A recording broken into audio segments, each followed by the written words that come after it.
আসসালামু আলাইকুম। 50তম বিসিএস আজকে যে ইংরেজির প্রশ্নটা হয়েছে, আমি দেখলাম যে আসলে ইংলিশের কোশ্চেন্স বিসিএস এর প্রশ্ন যারা সেট করছেন খুব সুন্দর করে করছেন। তার মানে যার বেসিক সম্বন্ধে ভালো ধারণা আছে সে প্রত্যেকটা প্রশ্নে আনসার করতে পারবে এবং সুন্দর করে। তা আমাদের যে বিশেষ করে আমাদের যে সুপার কমান্ডো মেডিকেল ব্যাচ, মেডিকেলের যে পূর্ণাঙ্গ ব্যাচ থাকে যেখানে আমরা 22টা বই দেই, সেই 22টা বইয়ের মধ্যে আমাদের একটা বই রয়েছে, সেটা হচ্ছে ইংরেজি বইটা। এটা হচ্ছে এই যে জাস্ট লাইক দিস। আমি দেখলাম যে এই বই এবং আমরা যা ক্লাসে পড়াই এইটা যদি কারো মাথায় থাকে, ইনশাআল্লাহ বিসিএস এর প্রশ্নের সাথে তো মেডিকেলের প্রশ্ন অনেকটা ম্যাচিং আছে, যদিও ডিফারেন্স আছে অনেক, তবে মানে সে প্রত্যেকটা প্রশ্ন ইনশাআল্লাহ পারবে।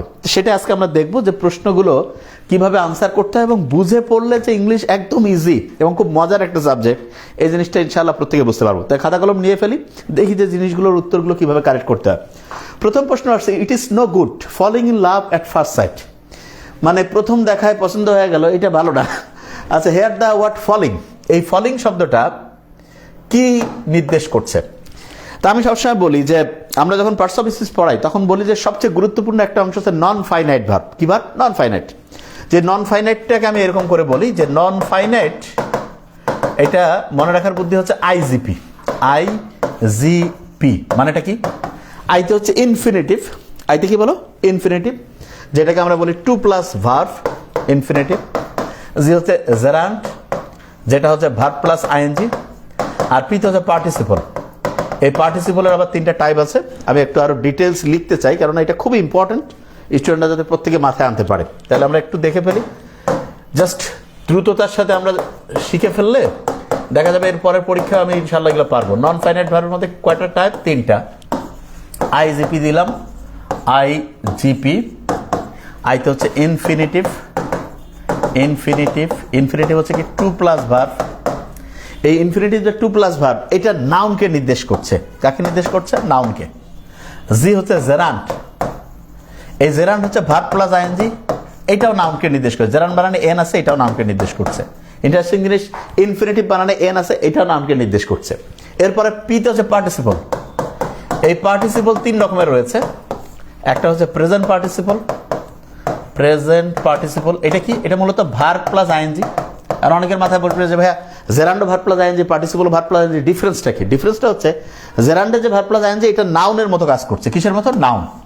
আর প্রেজেন্ট পার্টিসিপল যে ভার্ব প্লাস আইএনজি, এইটা পার্টিসিপল এই যখন আমি বানানটা লিখি, পি এ আছে না, এ দিয়ে একটা পার্টস অফ স্পিচের বানান শুরু হয়, অ্যাডজেক্টিভ, এটা অ্যাডজেক্টিভের মতো কাজ করছে। ওকে, ক্লিয়ার? আমি দেখাবো ইনশাআল্লাহ, ডিফারেন্সটা বুঝে ফেলবো। এরপরে যেটা রয়েছে সেটা হচ্ছে পাস্ট পার্টিসিপল। পাস্ট পার্টিসিপল জিনিসটা কি? পাস্ট পার্টিসিপল হচ্ছে সাধারণত ভার্বের যে থার্ড ফর্মটা, ওই যে গো এন্ড গান, ডু ডিড ডান, ডানটা, তার মানে সাধারণত বোঝার জন্য বলছি, যেমন গেট ডান। হ্যাঁ, এই ডান শব্দটা হচ্ছে পাস্ট পার্টিসিপল। ওকে, আচ্ছা, এরপরে আরেকটা আছে, সেটা হচ্ছে পারফেক্ট পার্টিসিপল। কি আছে? Perfect participle. পারফেক্ট পার্টিসিপল এই জিনিসটা কি? ওই পাস্ট পার্টিসিপল যে ফর্মটা তার আগে হ্যাভিং হবে, মানে হ্যাভিং ডান, হ্যাভিং গান। হ্যাঁ, এই যে জিনিসগুলো, এইটাকে বলে পারফেক্ট পার্টিসিপল। ওকে, আচ্ছা, ডিফারেন্সটা কি দেখো? জেরান্ট এবং পার্টিসিপল এই দুই জায়গার মধ্যে একটু প্যাচ লেগে যায় অনেকের, কিচ্ছু না, খুব সহজ জিনিস, যে কেউ পারবে। জেরান্ট মানে ভার্বের আইএনজি, যেটা নাউনের মতো কাজ করছে। পার্টিসিপল মানে ভার্বের আইএনজি, যেটা অ্যাডজেক্টিভের মতো কাজ করছে। এক কথায় বোঝার বুদ্ধিটা কি দেখো, খুব সহজ জিনিস শিখাই দেয়। একদিকে জেরান্ট রাখি আর একদিকে পার্টিসিপল রাখবো। ওকে, তাহলে যে কথা বুঝছে ভাইয়া জেরান্ট হচ্ছে নাউনের মতো কাজ করছে। ওকে, ফাইন। এবং নাউনের মতো কাজ করছে এটা চেনার বুদ্ধি কি? হোয়াট দ্বারা যদি প্রশ্ন করে উত্তর পাই, হোয়াট দ্বারা, তাহলে সেটা জেরান্ট। অথবা ওইটাকে যদি আইটি ইট দ্বারা চেঞ্জ করা যায়, সেটাও জেরান্ট। হোয়াট দ্বারা প্রশ্ন করলে জেরান্ট, আইটি ইট দ্বারা চেঞ্জ করলে জেরান্ট। আরেকটা হইতে পারে যে ওই সময় ওই কাজটা হচ্ছে না, ওই সময় ওই কাজটা হচ্ছে না, ওই কাজটা হচ্ছে না। এতগুলো বুদ্ধি আছে, আরো আছে, সহজ করে বোঝার জন্য বলছি। তাহলে ওইটা কি হয়ে যাবে বলো? ওইটা হয়ে যাবে জেরান্ট হবে। এক্সাম্পল দিই, যেমন আমি যদি বলি reading is my hobby, reading is my hobby. আচ্ছা, এই যে রিডিং, এটা একটা নাউনের মতো কাজ করছে, বাক্যের সাবজেক্ট আকার আছে, তাহলে এটা নাউন হিসেবে কাজ করতে হচ্ছে, ভার্বের আইএনজি জেরান্ট। আচ্ছা, এটা হোয়াট দ্বারা, what is my hobby, reading. একটা উত্তর হইলেও হবে, কিন্তু এখানে দেখো অনেকগুলো উত্তর। এই রিডিংটা আমরা যদি আইটি দ্বারা চেঞ্জ করি, ইট ইজ মাই হবি, বাক্যটা অর্থের সামঞ্জস্যপূর্ণ হচ্ছে, তার মানে রিডিংটা জেরান্ট, ভার্বের আইএনজি যুক্ত হয়। এরপরে ওই সময় কাজটা কি হচ্ছে না, কারণ রিডিং তো ওই সময় হচ্ছে না, এটা যে কোনো সময় হইতে পারে। ঠিক আছে, তাহলে এই জিনিসটাকে আমরা বলছি হচ্ছে জেরান্ট। আর পার্টিসিপলের ক্ষেত্রে কি হবে?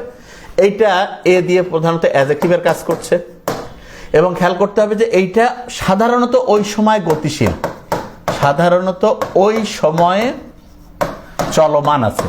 চলমান, আচ্ছা চলমান ইংরেজি কি আমরা বলি না প্রোগ্রেসিভ? চলমান প্রোগ্রেশনের মধ্যে আছে, ঠিক না? তাহলে এই যে প্রোগ্রেশনের মধ্যে আছে ওই সময়, তাহলে পিতেই হচ্ছে পার্টিসিপল। ওকে, যেমন আমি এক্সাম্পল দেই, I am reading now, I am reading নাও। এই যে রিডিংটা, এটা তুমি দেখো ভার্বের আইএনজি যুক্ত অংশ ওই সময় চলছে, এইটা কিন্তু হচ্ছে পার্টিসিপল। ক্লিয়ার? আমার মনে হয় জেরান্ড এবং পার্টিসিপলের যে মৌলিক ব্যাপারটা আমার মনে হয় ইনশাআল্লাহ প্রত্যেক স্টুডেন্ট বুঝে ফেলছে যে হ্যাঁ জেরান্ড পার্টিসিপল এইভাবে কাজ করে। আচ্ছা, এবার আমরা যাই দেখি যে ওইখানে বাক্যটা কিরকম ছিল। খুবই সহজ এবং মজার, পড়ার সময় একটু কনটেক্সটটা বুঝতে হবে। It is no good falling in love. আচ্ছা, এখানে দেখো নো গুড, এই যে ফলিং ইন লাভ, তো ওই সময় কি সে ফলিং হচ্ছে? আমি যদি বলি হোয়াট, হোয়াটের উত্তর এখানে ফলিং দিয়ে আছে, তারপর হোয়াটের প্রশ্নের উত্তর যদি আমি পাই তাহলে সেটা নাউনের কাজ করছে, তারপর এটা জেরান্ড। আবার যদি চিন্তা করি it is no good falling love, ওই সময় তো এটা হচ্ছে এমন না, ওই রিডিং ইজ মাই হবি, ঠিক না? এরকম ফলিং তো ওই সময় হচ্ছে না, এই কারণে এই যে ফলিংটা আছে, এই ফলিংটা হচ্ছে একটা জেরান্ড। ওকে, আমার মনে হয় ইনশাআল্লাহ প্রত্যেকে আমরা বুঝতে পারছি, একদম ইজি জিনিস, ঠিক আছে? ওকে, এরপরে যেটা রয়েছে, you will need a variety of skills including leadership, endurance etcetera. তার মানে ইউ উইল নিড, তার মানে অনেক রকমের হচ্ছে ইয়া লাগবে, দক্ষতা লাগবে। Including, in this sentence the word including, including শব্দটা কি বোঝাচ্ছে? Very nice. আমি বলবো যখন আমরা প্রেপোজিশন পড়ি তখন একটা ইম্পর্টেন্ট জিনিস আগে শিখতে হবে, সেটা কি? ওইটা আগে বলি, তাহলে জিনিসটা মাথায় আসবে কিভাবে এটা হয়। দেখো, প্রেপোজিশন সম্বন্ধে যদি কেউ ভালো ধারণা নিতে চায় তাহলে আমি বলবো প্রেপোজিশন সম্বন্ধে তার পড়ার সময় দুইটা জিনিস সম্বন্ধে আগে ধারণা রাখতে হবে। কোন দুইটা জিনিস? একটা হচ্ছে নাউন ইকুইভ্যালেন্ট, যে ভাই এটা আবার কি? হ্যাঁ, বইয়েতেও পাই না, হ্যাঁ বইয়ে পাবো না, কিন্তু খুব দামি জিনিস, কাজে লাগবে। নাউন ইকুইভ্যালেন্ট মানে নাউনের মতো কাজ করে এরকম একটা জিনিস। সেটা কিভাবে তৈরি হয়? দুই বা তার বেশি শব্দ থাকবে, দুই বা তার বেশি শব্দ। আমি এক্সাম্পল দেবো তাহলে বুঝতে পারবো। দুই বা তার বেশি শব্দ, এইটাকে একসাথে যদি নাউনের মতো কাজ করতে দেখি তখন ওইটাকে আমি বলবো নাউন ইকুইভ্যালেন্ট। এই নাউন ইকুইভ্যালেন্টের মধ্যে কেউ নাউন ফ্রেজ, নাউন ক্লজ এগুলো আনতে পারে, কোনো সমস্যা নেই। নাউন ফ্রেজ, ক্লজ এই জিনিসগুলো সে আনতে পারে। মূল ব্যাপারটা হচ্ছে নাউন ইকুইভ্যালেন্ট, এই শব্দটা আমি খেয়াল করবো। তাহলে দুই বা তার বেশি শব্দ মিলে নাউনের মতো কাজ করবে, এটাকে হচ্ছে নাউন ইকুইভ্যালেন্ট। ইন্টারেস্টিং জিনিস, এই নাউন ইকুইভ্যালেন্ট যেটা থাকে, নাউন ইকুইভ্যালেন্ট, এইটার পূর্বে আমি জাস্ট খেয়াল রাখবো এটা যে প্রেপোজিশন বসে। সাধারণত কি বসে? প্রেপোজিশন বসে। এই জিনিসটা আগে খেয়াল রাখবো, এটা এক নাম্বার, এটা নাম্বার ওয়ান। তার প্রেপোজিশন পড়তে গেলে আগে নাউন ইকুইভ্যালেন্ট, সবচেয়ে দামি লাইন, যে দুই বা তার বেশি শব্দ মিলে নাউনের মতো কাজ করে, সেটা নাউন ফ্রেজ ক্লজ যাই হোক। ওকে, এক্সাম্পল দিব এখনই। আর প্রেপোজিশনটা সাধারণত নাউন ইকুইভ্যালেন্টের আগে বসে। হ্যাঁ, যেমন আমি একটা এক্সাম্পল দিই, do not go down the hill, down the hill. এখানে যে আর্টিকেল এবং এই হিল, আর্টিকেল এবং নাউন দুইটা শব্দ মিলে একটা নাউনের মতো কাজ করছে, এই জন্য এই জিনিসটাকে আমরা বলি নাউন ইকুইভ্যালেন্ট। কি বলি? Noun equivalent. এর আগে যে ডাউনটা বসছে, এই ডাউনটা এখানে একটা প্রেপোজিশন। এটা কি হবে বলো? প্রেপোজিশন, খুব ইম্পর্টেন্ট।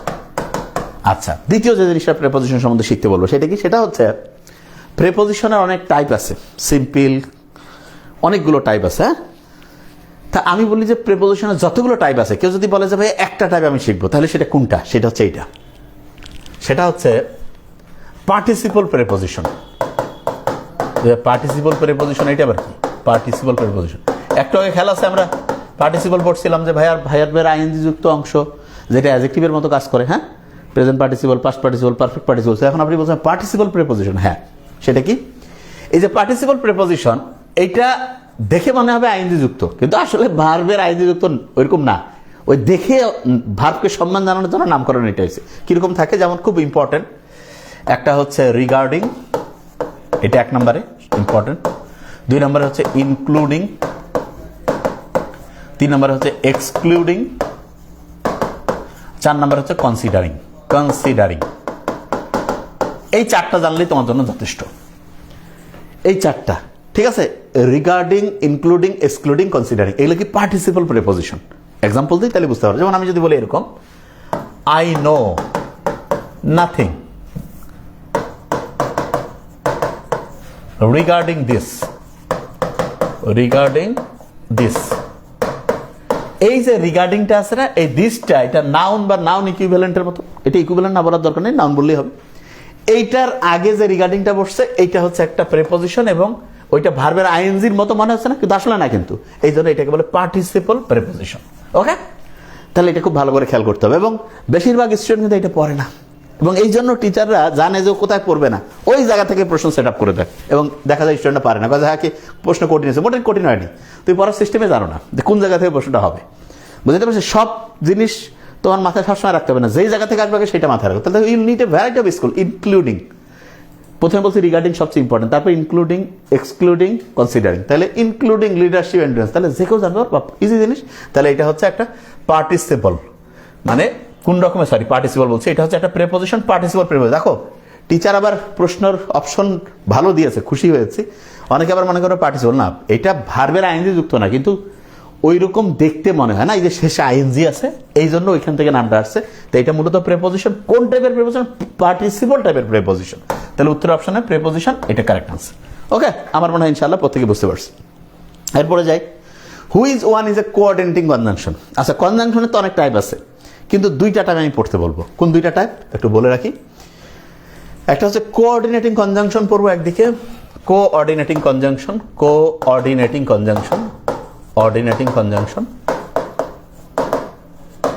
তা কোঅর্ডিনেটিং কনজাংশন মনে রাখার খুব সহজ একটা বুদ্ধি আছে, যেটা আমরা সেন্টেন্স করানোর সময় বলি, যে কম্পাউন্ড সেন্টেন্স চেনার বুদ্ধিটা কি বলছিলাম, ফ্যান বয়েজ বলি, ঠিক না? ফ্যান বয়েজ, এতে হচ্ছে ফর, এতে হচ্ছে অ্যান্ড, এতে হচ্ছে নর, বিতে হচ্ছে বাট, ওতে হচ্ছে অর, ওয়াইতে হচ্ছে ইয়েট, এস হচ্ছে সো অথবা দেয়ারফর। এগুলো হচ্ছে কোঅর্ডিনেটিং কনজাংশন, মানে দুইটার মধ্যে সমন্বয় করে। আমাদের যারা মেডিকেল অ্যাডমিশনের প্রিপারেশন নেয়, যারা সমন্বয় ও নিয়ন্ত্রণ, কোঅর্ডিনেশন অ্যান্ড কন্ট্রোল, হ্যাঁ, এরকম একটা চ্যাপ্টারই আছে। তাইলে এই জিনিসগুলো হচ্ছে কোঅর্ডিনেটিং কনজাংশন। আরেকগুলো আছে subordinating conjunction, subordinating, subordinating conjunction. Subordinating কোনগুলো? যেগুলো এই যে এরকম অ্যাস, সিন্স, হোয়েন, দো, হ্যাঁ এরকম থাকে। ওকে, বুঝাইতে পারছি? অল দো এরকম থাকে না, এই জিনিসগুলো হবে। আচ্ছা দেখি আমরা এখানে কি আছে, আগে আমরা যাই। তাহলে কোঅর্ডিনেটিং বুঝতে পারছো তো, ফ্যান বয়েস। আর সাবঅর্ডিনেট সাধারণত ওই যে সাবঅর্ডিনেট ক্লজকে কানেক্ট করবে। সাবঅর্ডিনেট মানে হচ্ছে এই যে চাকর ক্লজ, যেটা সেটা। আচ্ছা সিন্স, তাহলে এটা সাবঅর্ডিনেটিং। লেস্ট, আচ্ছা লেস্টটা কি এটা বলি। লেস্ট মানে হচ্ছে, এটার বাংলাটা হচ্ছে এরকম, যে এটার একটু ইন্টারেস্টিং বাংলা, যে পাশে ভয় হয় এমন, পাশে ভয় হয় এমন। মানে কি, যে ভাইয়া তাড়াতাড়ি ভালো দৌড়াও বা ভালো করে পড়াশোনা করো, নাহলে ফেল হবে। এই লিস্টের পরে যেটা, এটাও কিন্তু একটা হচ্ছে সাবঅর্ডিনেট ক্লজ। এরপরে এস, এটাও একটা সাবঅর্ডিনেটিং ক্লজ। সো দেখছো যে ফ্যান বয়েসের সো হচ্ছে কোঅর্ডিনেটিং কনজাংশন। তাহলে এই যে সো যেটা, এটা কোঅর্ডিনেটিং কনজাংশন। আমরা ইনশাআল্লাহ প্রত্যেকের মাথায় চলে আসছে। Okay fine. এরপর আমরা চলে যাই, দেখি কি রয়েছে। Identify the sentence where up function as a noun. আমি বোধহয় গতকালকে বা পরশু দিন আমি মেডিকেল অ্যাডমিশনের কোশ্চেন অ্যানালাইসিস করাচ্ছিলাম। তো মেডিকেল অ্যাডমিশনে কিন্তু সবচেয়ে ইম্পর্টেন্ট টাইপের একটা কোশ্চেন হচ্ছে, একই শব্দ চারটা বাক্যে দেওয়া আছে, কোন বাক্যে সেটা কোন পার্টস অফ স্পিচ, এরকম। তো এখানে কি আছে দেখি আমরা, যে আপ শব্দটা কোন বাক্যে নাউন হিসেবে আছে। খুবই ইন্টারেস্টিং, এবং এটাতে বোঝা যায় যে আসলে সে পার্টস অফ স্পিচ সম্বন্ধে তার জ্ঞান আছে কিনা, সেই জিনিসটা আমরা বুঝতে পারবো। হি টার্ন দ্য ভলিউম, দেখো টার্ন হচ্ছে ভার্ব, দ্য ভলিউম আপ। একটা সহজ বুদ্ধি শিখাই দিই। সাধারণত এটা কিন্তু কোনো বইয়ে নাই, কিন্তু কাজ করে।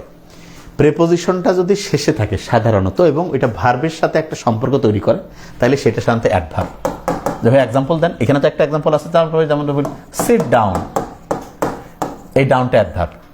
তারপরে স্ট্যান্ড আপ, এই আপটা হচ্ছে একটা অ্যাডভার্ব।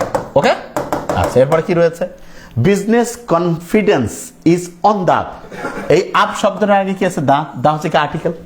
আমরা জানি যে পাঁচটা জিনিস মিলে ডিটারমিনার গঠিত, এটা তো একদম ভালো করে মাথায় রাখতে হবে। এখান থেকে প্রশ্ন প্রত্যেকবারে আসতেছে। তাহলে এই পাঁচটা জিনিস কি কি ছিল, আমি সহজ করে একটু জাস্ট দেখাই দিই, যাতে মাথায় প্রত্যেকে চলে আসে। পাঁচটা জিনিসকে আমি, ডিটারমিনারের যে নিয়মটা, এখান থেকে তো প্রশ্ন আসবেই, এবং খুব ভালোভাবে মাথায় রাখতে হবে। ডিটারমিনার পাঁচটা জিনিস নিয়ে গঠিত, না? এটা কিভাবে পড়বো? প্রথমে হচ্ছে আর্টিকেলস।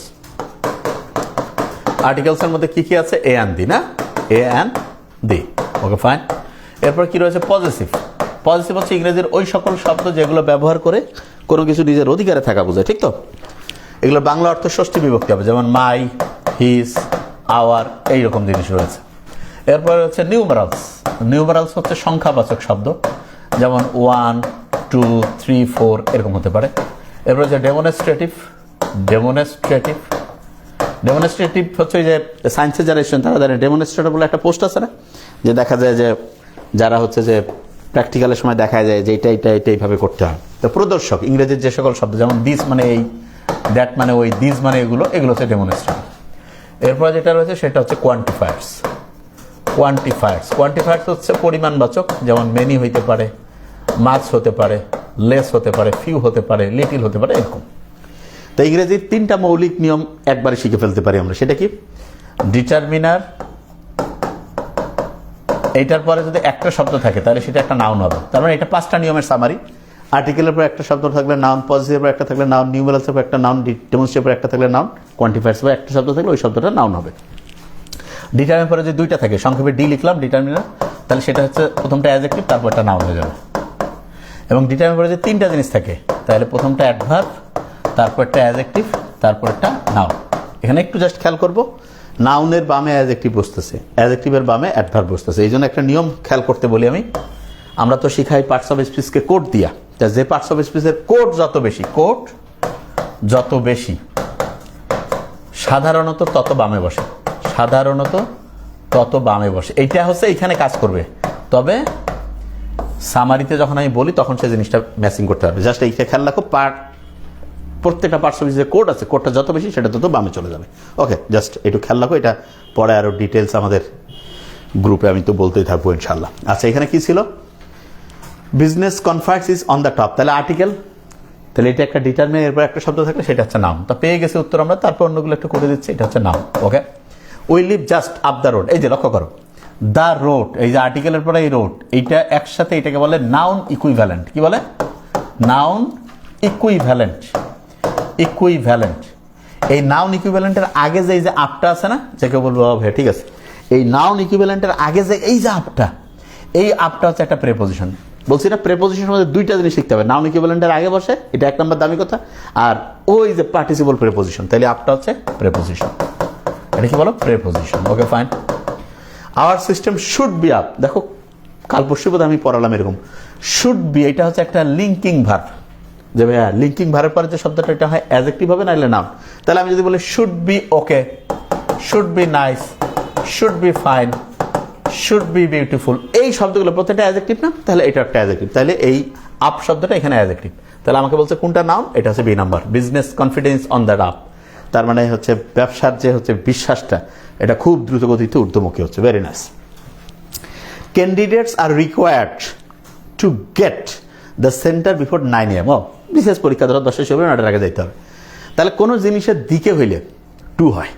তাহলে খুব সহজ, candidate are required to get to the centre, এটা খুব সহজ ছিল একদম, মানে gifted questions. To the centre, কোনো জিনিসের দিকে হলে to the centre before 9 AM। Very nice, এটা সহজ।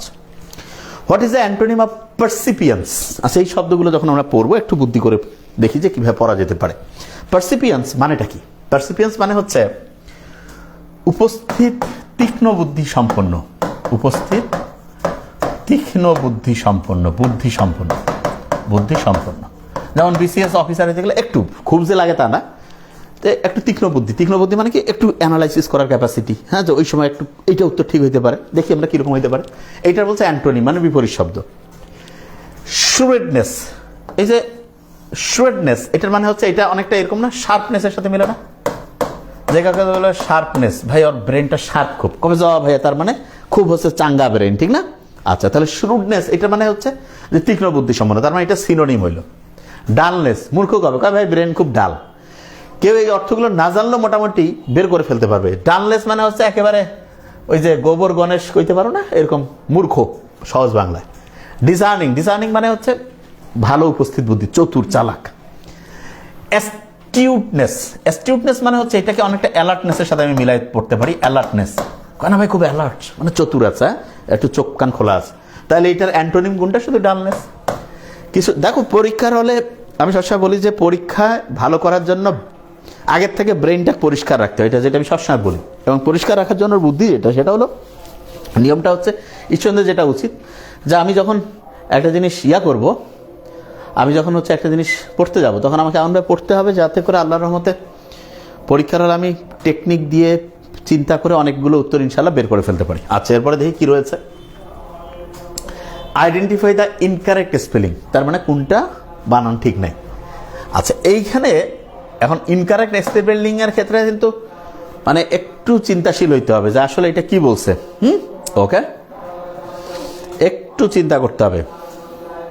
আচ্ছা দেখো, প্রথম যে বানানটা, এটা কিন্তু বানানটা এরকম হইলে বেশি ভালো হয়, ডিলেটান্তে। ডিলেটান্তে মানে হচ্ছে, এটাকে বলা যেতে পারে ডিলেটান্তে, এটা ওই যে ইটালিক একটা শব্দ ডিলেটান্তে। এইটা মানে হচ্ছে যে এটাকে এইভাবে বলতে পারে ডিলেটান্তে বা ডিলেটান্ট, দুইটা উচ্চারণে ঠিক দুই রকম, ডিলেটান্তে বা ডিলেটান্ট। এটাকে আমরা এরকম করে বলতে পারি যে একজন একটা কাজ করে শখের বসে, কিন্তু খুব যে বুদ্ধিশুদ্ধি আছে তা না। তার মানে এটাকে বলতে পারি, এটার অর্থ হচ্ছে অগভীর জ্ঞান সম্পন্ন, অগভীর জ্ঞান সম্পন্ন। তো এই বানানটাই ভুল মনে হচ্ছে, জ্ঞান সম্পন্ন। তারপর অন্যগুলো আমরা দেখি। হোমোনাইম, হোমোনাইম মানে কি? হোমো মানে সেম। এখানে দুইটা জিনিস, একই হচ্ছে বানান হইতে পারে অথবা একই উচ্চারণ হইতে পারে।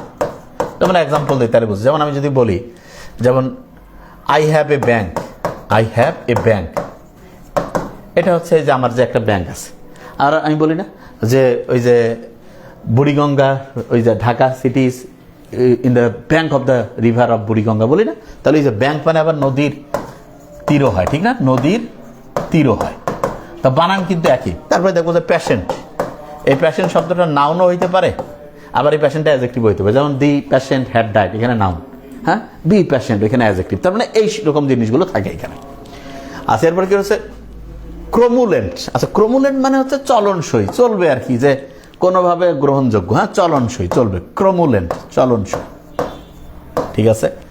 অ্যাকুবেশন, আচ্ছা এই শব্দগুলো যখন আমরা দেখবো যে অ্যাকুবেশন, এটা আমরা এটা এইভাবে খেয়াল রাখতে পারি। অ্যাকুবেশন মানে হচ্ছে ওই রোমান এবং গ্রিক দেশে, রোমান এবং গ্রিকে ওইখানে মানুষজন যারা খাওয়া দাওয়া করতো, তখন তারা আরাম করে খাইতো।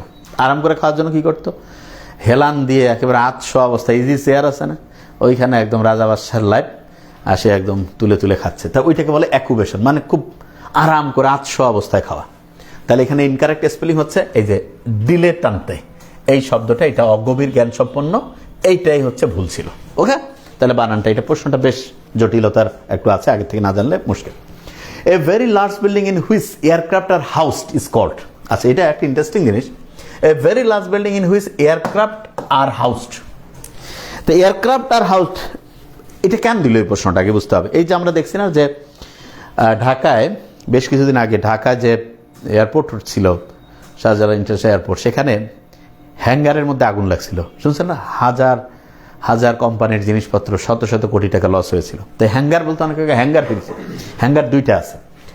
একটা হ্যাঙ্গার হচ্ছে এই যে আমরা যে হ্যাঙ্গার, এই যে বাসা বাড়িতে যে হ্যাঙ্গার ব্যবহার করি, যে শার্ট কাপড় টাপড় ঝুলানোর জন্য। আর একটা হ্যাঙ্গার হচ্ছে এয়ারক্রাফট যে জায়গায় থাকে, মানে এয়ারক্রাফটের ছাউনি।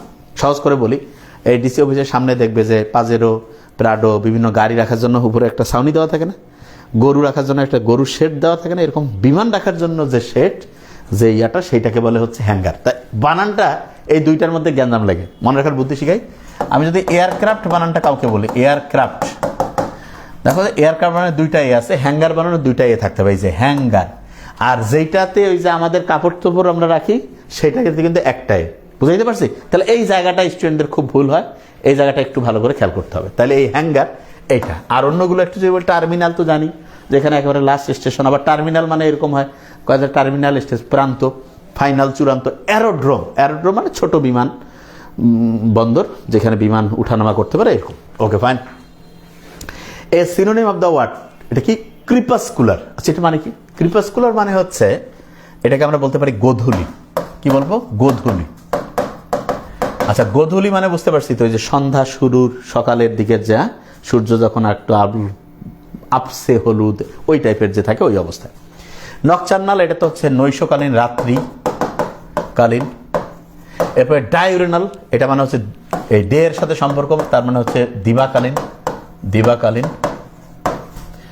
ক্যাথেমেরাল হলো অল টাইম, মানে 24 ঘন্টায় অ্যাক্টিভ। হ্যাঁ, আর টয়েলাইট না কিন্তু টয়েলাইট, এইটা মানে হচ্ছে যে গোধূলির সময়।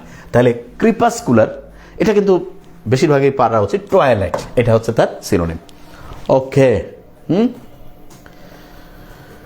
আচ্ছা, এরপরে যেটা যাব, which functions both as a transitive and an intransitive verb, মানে কোন শব্দটা ট্রানজিটিভ এবং ইনট্রানজিটিভ দুইটা হিসেবে কাজ করতে পারে। জিএসটি আমাদের যারা মেডিকেলের কোর্সের শিক্ষার্থী তাদের শুধু ভর্তি হওয়ার সুযোগ থাকবে, বাইরের জন্য না, ওই সিস্টেমটা আমরা রাখছি। স্যার, ন্যাশনাল ইউনিভার্সিটি অ্যাডমিশন কি এইচএসসি এর মতো এমসিকিউ আসবে? ন্যাশনাল ইউনিভার্সিটি নিয়ে আমরা আসলে কোনোদিন কোনো কথা বলি না। কেন? আমাদের হচ্ছে যে মানে একেবারে ন্যাশনাল ইউনিভার্সিটি খারাপ সেটা বলতেছি না, বা ওইটা পরে কেউ কিছু করতে পারবে না তাও না, কিন্তু আমরা যেটাতে বিশ্বাস করি যে আমাদের স্টুডেন্ট সব মেডিকেল পড়বে, না হলে যদি খুব খারাপ হয় তাহলে জিএসটিতে একটা দুইটা ভালো সাবজেক্ট নিয়ে পড়বে তো একটা সাবজেক্ট নিয়ে। তার মানে যে ন্যাশনাল খারাপ সেটা আমি বলছি না, যে কেউ যে কোনো জায়গা থেকে পড়ে অসাধারণ কিছু করতে পারে, কিন্তু আমরা ওইটা নিয়ে আসলে কখনোই বলি না, আমরা মেডিকেল নিয়ে বলি। জিএসটি আমাদের যারা মেডিকেলের কোর্সের শিক্ষার্থী তারা ওইটাতে ভর্তি হতে পারবে, সেখানে বলবো। ওকে, তাহলে যেখানে বলছিলাম which functions both as a transitive and an intransitive verb. আচ্ছা, ট্রানজিটিভ ইনট্রানজিটিভের ব্যাপারটা একটু জাস্ট ক্লিয়ার করি। ট্রানজিটিভ মানে হচ্ছে এটা হচ্ছে বাংলা হচ্ছে সকর্মক, কর্মকারক থেকে কর্মকারক কি হয়, কি বা কাকে দ্বারা প্রশ্ন করলে উত্তর পাই, তার মানে কি বা কাকে দ্বারা প্রশ্ন করতে পারলে আমি একটা অবজেক্ট পাবো। তার মানে সহজ কথা, ট্রানজিটিভ হচ্ছে সকর্মক ক্রিয়া, যেটা একটা অবজেক্ট আছে, অবজেক্ট বের করার দেখি কি বা কাকে দ্বারা প্রশ্ন করে উত্তর পাইলে। যেমন আমি এক্সাম্পল দিই যে উই রিড বুকস, আমরা বই পড়ি। কি পড়ি? বই। এই যে রিড শব্দটা এটা হচ্ছে একটা ট্রানজিটিভ ভার্ব। ক্লিয়ার? ওকে। আবার আমি যদি এরকম করে বলি হি গোস টু স্কুল, কি যায়? উত্তর নাই। কাকে যায়? নাই। তাহলে কি বা কাকে দ্বারা উত্তর পাইলাম না, তাহলে এই গোসটা হচ্ছে ইনট্রানজিটিভ ভার্ব। গোসটা কি? Intransitive verb, intransitive. আর এই রিডটা হচ্ছে ট্রানজিটিভ। আচ্ছা, এখন ইন্টারেস্টিং জিনিস, খুব সহজ বুদ্ধি আছে, সেটা কি? নার্সিং এর জন্য আমরা কিছুই বলতেছি না, কিন্তু নার্সিং এর, হ্যাঁ, নার্সিং ভালো, এটা নিয়ে আমাদের পুরো ফোকাসটা নার্সিং। অন্য যে কোনো মানে মেডিকেলের পরে তো ডেন্টাল আমরা বলি, তারপরে ভার্সিটি, বুয়েট, এগুলো অবশ্যই ভালো, যেটা নার্সিংয়ের পরে বলা যাবে খুব ভালো প্রফেশন, কিন্তু আমরা মূলত মেডিকেলের এক্সপার্ট পড়ানোর ক্ষেত্রে। ঠিক আছে, তার সাথে হচ্ছে যে জিএসটি আমাদের যারা থাকবে প্রত্যেকে চান্স পাবে, এটা ইনশাল্লাহ আমরা নিশ্চিত করবো। আর ইন্টারের যে ফিজিক্স, কেমিস্ট্রি, বায়োলজি, ইংলিশ, এই 4টা সাবজেক্টের ইনশাল্লাহ। হ্যাঁ, মাদ্রাসা থেকে ভর্তি হয়ে যাও, অফিসে কথা বলে দেখো যে তোমার জন্য কি কোর্স আছে। আচ্ছা, which functions both as a transitive and intransitive. তা যে জিনিসটা বলতেছিলাম যে ভয়েস যে বাক্যের হয়, ভয়েস হয় শুধু ট্রানজিটিভ ভার্বে, মানে ইনট্রানজিটিভ ভার্বের কোনো ভয়েস হয় না। ট্রানজিটিভ যে ভার্ব রয়েছে তার শুধু ভয়েস হয়, ইনট্রানজিটিভের কোনো ভয়েস হয় না। ওকে, তাহলে which functions both as a transitive and an intransitive verb. দেখি আমরা এবার কি রয়েছে।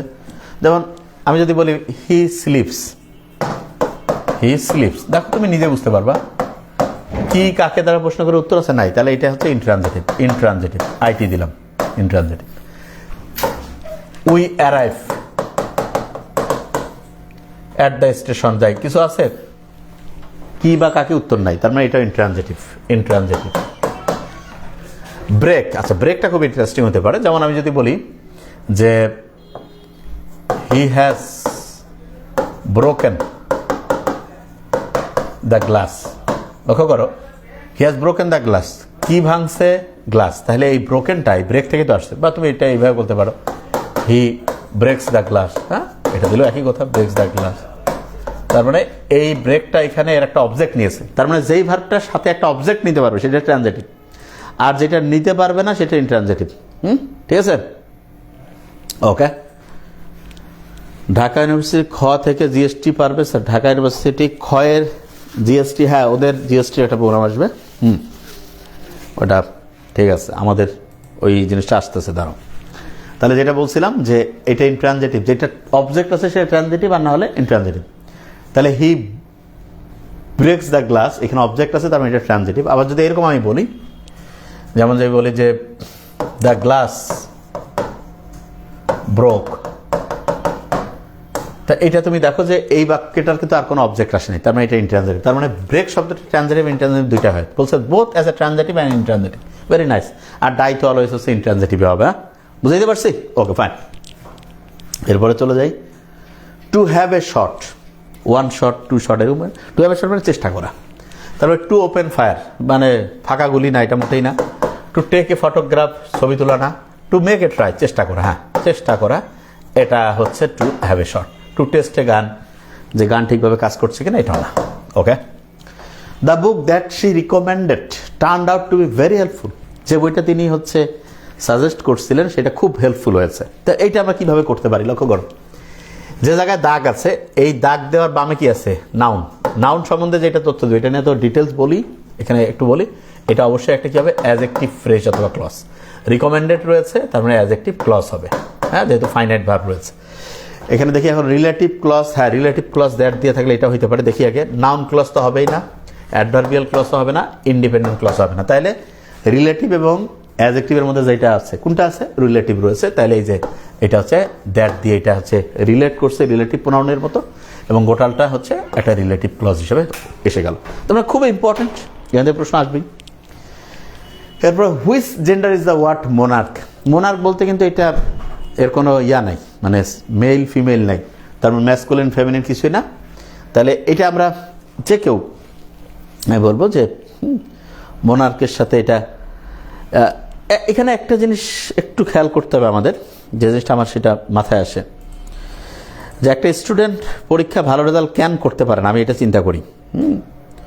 যে মানে বিশেষ করে যারা বিসিএস এর জন্য পরে প্রচুর পড়াশোনা করে না, তো এইটার মূল কারণটা যেটা হয়েছে, এটা হচ্ছে যে এটা মূলত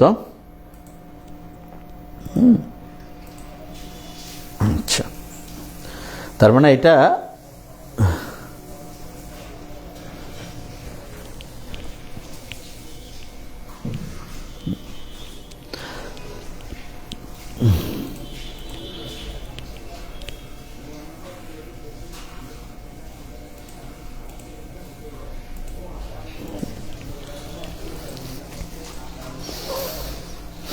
তাহলে যেটা আমি বলতেছিলাম যে বেশিরভাগ জন যে এটা কারেক্ট করতে পারে না, মানে বিসিএস এর পরীক্ষাগুলো আমার মনে হয় যে অপ্রয়োজনীয় জিনিস প্রচুর পড়ে। যেখান থেকে প্রশ্ন আসবে যদি সেখান থেকে বুঝে পড়ে, তাহলে জিনিসটা একদম ইজি ওয়েতে দেখা যাবে যে ইনশাল্লাহ ভালো রেজাল্ট করে চান্স পেয়ে গেছে। একদম ইজি ওয়েতে ইনশাল্লাহ চান্স পাওয়া সম্ভব।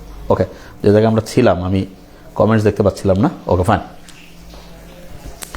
তো জিনিসটা তাহলে মোনার্ক এটা হচ্ছে কমন জেন্ডার, ঠিক না? তাহলে এটা আমরা জানি যে এটা হচ্ছে যে মেল ফিমেল যে কোনোটাই থাকতে পারে। Okay, the villagers believe that he was an honest leader. আচ্ছা, এখানে আমি যেটা বলবো যে এটা কি হচ্ছে, passive form of the sentence, তাই এটা সবাই জানবো না। The villager believe that he was an honest leader, তবে he was believe to be an honest leader, এটা তো একদমই ইজি, প্যাসিভ ফর্ম যে কেউ পারবে। যে তার মানে হচ্ছে যে he was, the villagers believed, he was believed to be an honest leader, he was believed to be an honest leader. Okay fine, হয়ে গেছে এটা। এবার identify the compound sentence, either you do it or you will be find, এটাই তো compound হয়ে গেছে, এটা compound হয়ে গেছে প্রথমটাই। Unless you do it you will be find, এটা তো complex. Do it or I shall fine you, আচ্ছা এটা খুব interesting, do it or I shall fine you, এটাও আমার মধ্যে কম্পাউন্ড হয়। আচ্ছা, you have to do it otherwise I will fine you, এটাও এক রকমের কম্পাউন্ড, যদিও এটাকে অনেক সময় আদারওয়াইজ এখানে কমা আছে এই জন্য এটা, কিন্তু কম্পাউন্ড ছাড়া এটা আমার মনে হয় প্রশ্নটা যিনি বিসিএস করছেন করার ক্ষেত্রে কোথাও যে হচ্ছে যে একটু প্রবলেম করেছেন, আমার যেটা অবজারভেশন। এই প্রশ্নটা এখন উত্তর কোনটা ধরবো, আমার মতে যেহেতু প্রথমে এটা আছে, এটা 100% কম্পাউন্ড হবে, এটা অন্য কিছুই না, পরেরটা কমপ্লেক্স 100%। কিন্তু এই যে ডু ইট এখানে or I shall fine you, এইটা কমপ্লেক্স তো হবে না, সিম্পল তো প্রশ্ন আসে না, কম্পাউন্ডই তো হওয়া উচিত। You have to do it otherwise, তবে এটা কেন ভুল করলো বুঝলাম না, এরকম প্রশ্ন কেন দিয়ে রাখছে যেখানে এটা ঠিক করে নেই আর কি। এই প্রশ্নের মধ্যেই আর যদি একটা আনসার আমি বলবো যে either you do it or you'll be find, প্রথমটাই হচ্ছে যে সবচেয়ে সব দিক দিয়ে হচ্ছে সবচেয়ে পারফেক্ট হবে। তাহলে আমার মনে হয় যে বেশিরভাগ ক্ষেত্রে স্টুডেন্টরা বুঝে ফেলছে যে কোথা থেকে প্রশ্ন আসবে এবং হ্যাঁ আনসারটা আমরা কিভাবে কারেক্ট করব। তা আমি যে জিনিসটা বলি সবসময় সেটা হলো যে জিনিসটা আমি বারবার বলি যে কোনো পরীক্ষায়, ঠিক আছে, যে কোনো পরীক্ষা ভালো করার জন্য কি পড়তে হবে সেটা জানার চেয়ে ইম্পর্টেন্ট হচ্ছে কি পড়া যাবে না। তো এই বেশিরভাগ ক্ষেত্রে স্টুডেন্টরা যে সারা বছর পরিশ্রম করে, এই পরিশ্রমটা যে অনেক ক্ষেত্রে যে ব্যর্থ হয় তার একটা বড় কারণ হচ্ছে পড়ার সিস্টেম জানার মধ্যে বড় রকমের গ্যাপ আছে। যেমন অনেকে দেখা যায় যে একটা ইংলিশ 1500-1200 পৃষ্ঠা যে পড়ে সে খেয়াল রাখতে পারে পরীক্ষার হলে, অথচ প্রশ্ন যে জায়গা থেকে আসবে হয়তো সেই বেসিকটাই জানা নাই। তা বেসিকটা যদি জানা না থাকে তাহলে তো এটা আসলে সত্যিকার অর্থে কোনো লাভ হবে না। তো এই জিনিসটা একটু হচ্ছে যে মাথায় নিতে হবে, এটা জিনিস খুব ইম্পর্ট্যান্ট। এবং তার সাথে যেটা জিনিস, এটা যে কোনো পরীক্ষার ক্ষেত্রে একই ফর্মুলা, একটা ইম্পর্ট্যান্ট একটা জিনিস জাস্ট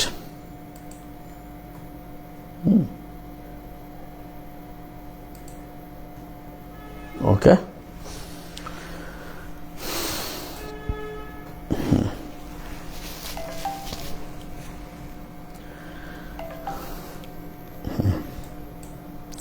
আচ্ছা, তাহলে যে প্রশ্নগুলো আমরা দেখছি প্রথম থেকে, আমার মনে হয় যে ইনশাল্লাহ এই প্রশ্নের উত্তরগুলো আরেকবার একটু ফাস্ট বলে দিতে পারি, যাতে করে শেষের দিকে ব্যাখ্যা সহজে দেখলো সে প্রথম থেকে দেখে ফেললো, আর যার দেখার সে জাস্ট মিলাই নিল। It is no good falling in love at first sight, এটা বারবার আইনজি নাউনের কাজ করছে gerund. You will have need a variety of skills including leadership endurance, including এটা হচ্ছে একটা প্রেপোজিশন এবং এটা participle preposition. Which one is a coordinating conjunction? FANBOYS, তাইলে for, and, nor, but, or, yet, so, therefore, তাহলে সোটা হচ্ছে coordinating, since, lest, as এগুলো হচ্ছে subordinating clause. R ইনভেজ sentence where up function that's noun, he turned the volume up, turn হচ্ছে verb, এই আপটা শেষে আছে এটা adverb, is on the up আর্টিকেলের পর এটা হচ্ছে noun, we live just up the road, noun equivalent আগে প্রেপোজিশন, আর system should be linking verb adjective বা নাউন, এটা adjective. Candidates are required to get to the centre before 9 AM, যে কোনো নির্দিষ্ট দিক হলে ঠিক আছে এটা হচ্ছে টু হবে। What is the antonym of percipience? Percipience মানে তীক্ষ্ণ উপস্থিত বুদ্ধি সম্পন্ন, চতুর। সুইটনেস, এটাও ঠিক আছে। ডানলেস মানে হচ্ছে যে একেবারে মূর্খ, এটা হচ্ছে অ্যান্টোনিম। ডিসার্নিং হচ্ছে যে উপস্থিত ভালো বুদ্ধি, এটা বোঝায়। অ্যাস্টিউটনেস, চতুর চালাক, এটা তার মানে বি নাম্বারটা dauntless. Identify the incorrect spelling, dilettante double T হওয়া উচিত, তাহলে এটা বোঝায় হচ্ছে যে অল্প বুদ্ধি সম্পন্ন, তাইলে ডিলিটান্ট এটা মানে হচ্ছে যে বোঝায় যে এমন যে শখের বসে একটা কাজ করে কিন্তু খুব যে দেখা যাবে যে গভীর জ্ঞান আছে তা না, অগভীর জ্ঞান সম্পন্ন। হোমোনাইম মানে হচ্ছে সেম উচ্চারণ। ক্রুমুলেন্ট মানে হচ্ছে চলনসই, মানানসই। অ্যাকুবেশন আরাম করে, একবার হেলান দিয়ে আতশো অবস্থায় খাওয়া দাওয়া এরকম, তাহলে এটা ডিলিটান্টে।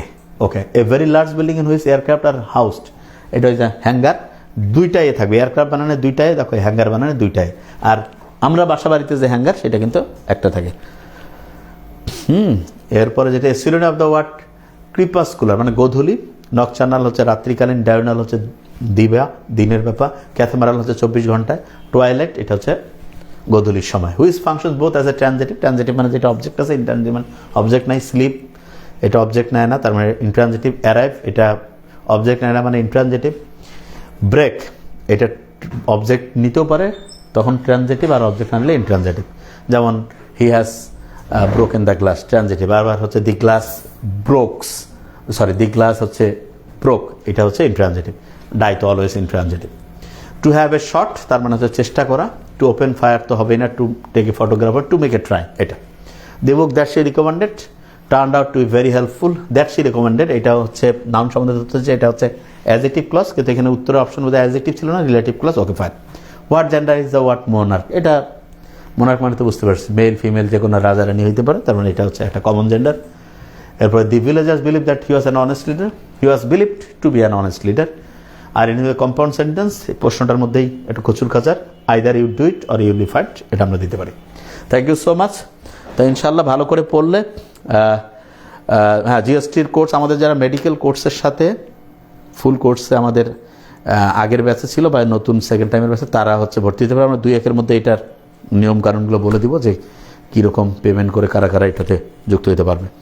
তাই পড়াশোনা সায়েন্টিফিক্যালি পড়লে খুব অসাধারণ কিছু করার সময়ের ব্যাপার মাত্র। থ্যাংক ইউ, আসসালামু আলাইকুম।